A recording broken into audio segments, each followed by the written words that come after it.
बार मोदी सरकार के बाद का बजट शानदार है, जानदार है, जोरदार है, गरीबों के लिए समर्पित है, किसानों के लिए समर्पित है, महिलाओं के लिए समर्पित है, युवाओं के लिए समर्पित है और देश को तीसरी अर्थव्यवस्था बनाने की एक मजबूत नींव रखने का काम किया गया है। शानदार बजट के लिए मैं माननीय प्रधानमंत्री जी को तो बधाई देता हूं और निर्मला सीतारमण जी का अभिनंदन करता हूं। विपक्ष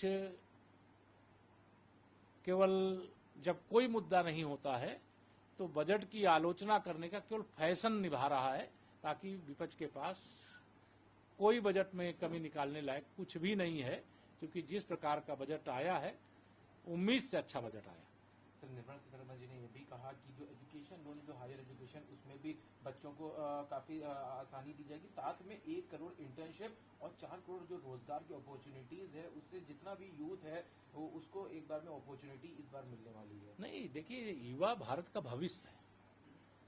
और विकसित भारत की अगर नींव पड़ी है तो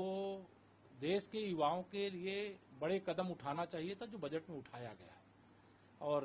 जिस प्रकार से इंटर्नशिप को लेकर के, जिस प्रकार से 4 करोड़ से अधिक रोजगार को लेकर के, जिस प्रकार से पावर सेक्टर को लेकर के, जिस प्रकार से इंफ्रास्ट्रक्चर को लेकर के, जिस प्रकार से निवेश को आकर्षित करने को लेकर के, जिस प्रकार से कैंसर जैसी बीमारियों से बचाव के लिए जो राहत प्रदान करने का काम किया गया है, यह सब अभूतपूर्व है, ऐतिहासिक है। जितनी प्रशंसा किया जाए वो कम है। मायावती ने ट्वीट करके उन्होंने कहा कि धन्ना सेठों का ये बजट है उनके लिए है, ये कोई गरीब या जो आम जनमानस है उसको कहीं फायदा नहीं होगा। दूसरी ओर अखिलेश यादव ने जो आंध्र प्रदेश या बिहार को जो बजट में जगह मिली है उस पर कहा कि वहां चुनाव आ रहा है, इसलिए उनको विशेष ध्यान दिया गया। देखिए, श्री अखिलेश यादव जी को दृष्टि दोष है। चुनाव आंध्र प्रदेश में भी आ रहा है क्या? आंध्र प्रदेश में तो लोकसभा के साथ हुआ है, और बिहार या झारखंड या उड़ीसा या पश्चिम बंगाल या देश का वह हिस्सा जो विकास में पीछे छूट गया है, उसे विकास की मुख्यधारा में लाने के लिए अगर प्रयास किया जाए, उसमें अगर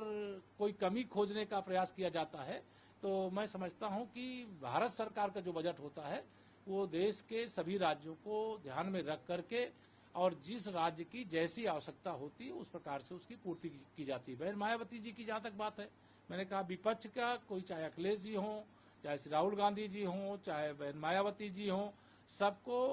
बजट की आलोचना करने का एक फैशन जो होता है वो